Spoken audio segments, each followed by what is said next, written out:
So, symbols. The symbols we use are visual esoteric teachings with embedded, energetic, and informational content. Today, we're going to dive into some structural symbolism hidden within the astrology symbols that we use every day. Hey, y'all. Welcome back. Or if you're new here, welcome. I am the Soul, also known as Morgan. So today, I know it's not on a rig, but I'm including it in this video within the One Ring series because I think we're about to cover. It's just super cool, but it's also going to be really actually pretty key to a lot of the future cases that we're going to discuss. So, structural symbolism.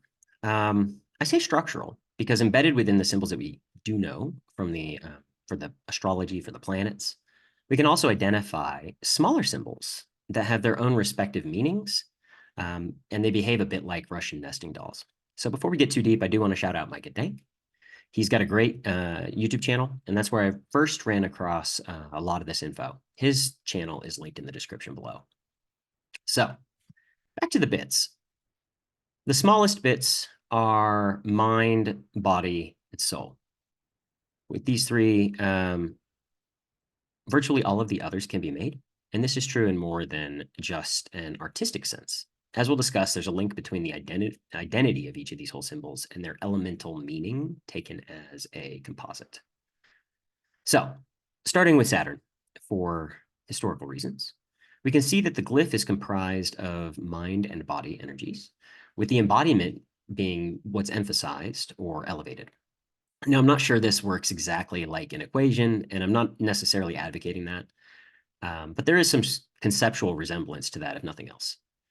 So with this lens, we can consider that Saturn is the most material of the planets. It's often linked to gravity, density, the metal lead. After all, it just doesn't get much heavier than at the grave. Jupiter, by contrast, is the inverse of the Saturnian energies. So it's got the same elemental components, the same quality, if you will, but the emphasis is flipped. And so the net effect is opposite in a lot of ways to Saturn. So rather than gravity, Jupiter encourages levity, expansion rather than contraction. Instead of the heaviest element, you think more gassy things. Onto Mars. Mars is, in complexity terms, probably the simplest, or at least it's the first of the energies. It's fundamentally all about movement and pure initiation. So I see the energy as being about the movement of the soul. If you want to reference back to the Bible, you would say that in the beginning, God's spirit moved over the waters, right? So there's a good example. It's all about movement of the soul or the spirit. An important note here, however, is moving into the question about this symbol and whether it is more a symbol for Mars or a symbol for Earth. This is one place where I slightly diverged from the discussion that Micah and Lisa had, because I've seen it used for as a symbol for Mars in the past, but the deeper I dove, it looks like it's actually most commonly been used as a symbol for Earth, and it's called the globus cruciger. Probably mispronouncing that, but just so you dive in more if you're interested.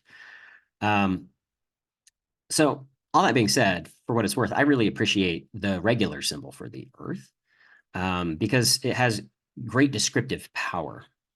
So by that, what do I mean by that? It directly analogizes with the human experience of bodies existing within their associated magnetic fields. Or perhaps we're all just souls projecting and co-creating an embodied experience together.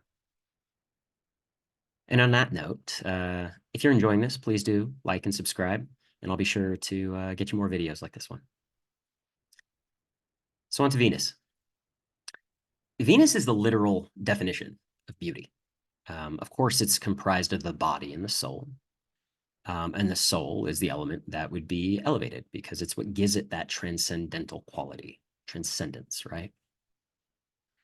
Speaking of trans, Mercury is the messenger of the gods, and Thoth, or literally thought, is another one of his syncretic identities. Cool thing is that Mercury contains all three elements, and the mind element is what's emphasized, which makes perfect sense because while Mercury does put the Herm in Hermes, Hermes is also another one of his identities that is the messenger of the gods.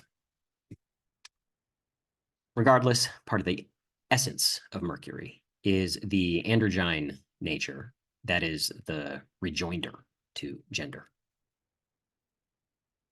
So that's it for the inner planets. And once you get to the outer three, things do shift a bit. I do have to introduce a sort of fourth element, which is light. If you go back to my first video, you'll quickly understand why, if these three are broadly what makes up the darkness in the realm, where perhaps the soul is the transcendental path through, the light that's missing in the realm is perhaps what then the outer three planets start to illuminate. And that is something that is tied to quite a few different philosophies through time. It's just something here worth thinking about. But from a symbol standpoint, we're going to introduce light. And so the best way I can articulate my understanding is through describing the three outer planets as being the way, Uranus, the truth, Neptune, and the light, Pluto. And this is a bit of an opinion here, but I think the Uranian energy is in many ways representative of the middle way, like that described in Buddhism. It directly connects the heavens and the soul. It's that flash of insight, the spark of genius. I also found a couple of different glyphs here for Uranus, but the one on the right is far more common. Either way, both seem to kind of fit with the concept as just described. Neptune seems to be similarly talking about the light of heaven, but from a different and an embodied perspective. It's not the Uranian revolutionary that forces everybody involved to move like, it's raining fire from the sky. Instead, Neptune brings the power of the sea to bear. Neptune is also known as Poseidon. It's also Morpheus. Poseidon with his trident, as you can kind of see in the glyph here as well. But in that sort of combined Neptune, Poseidon, Morpheus identity, it gives him the power of dreams, delusions, and disillusions. So no wonder it's pretty hard to pin down. It's fundamentally the thing that dissolves other things in a lot of ways. Suffice it to say, though, I read the glyph as a choice to be made because you've got the three paths there. They seem to be three potential paths of ascension, similar to the three paths that we describe in spiritual development, the left-hand path, the right-hand path, and the middle way. That's also three choices that are similarly reflected in Jewish mysticism in the Kabbalah as well, left hand, right hand, middle.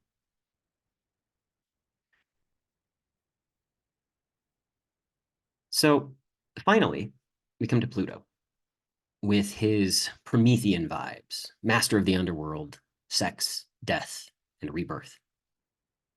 And just like Mercury, all three of the elements are present, but when considering death and rebirth, naturally, it's the soul that is ascendant in that process. And while this is purely speculative, I note that the P over the L logo, which was originally stood for Percival Lowell, who is the guy that discovered Pluto.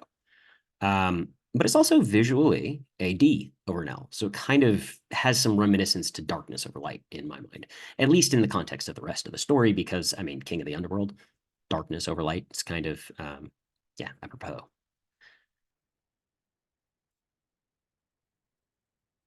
Final note on Pluto. Notice how in the glyph on the left, the classic Pluto glyph here, we've got what appears to be the ascendance and the separation of the soul from the mind and the body, almost like the soul leaves this realm, leaves that behind for the master of the underworld to be, the master of the underworld. But it's almost like that is the description of the process, which is really quite beautiful if you think about it.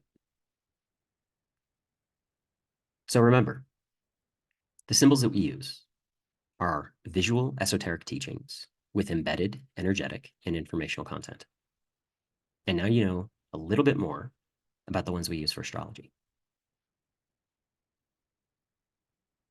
Thanks, y'all.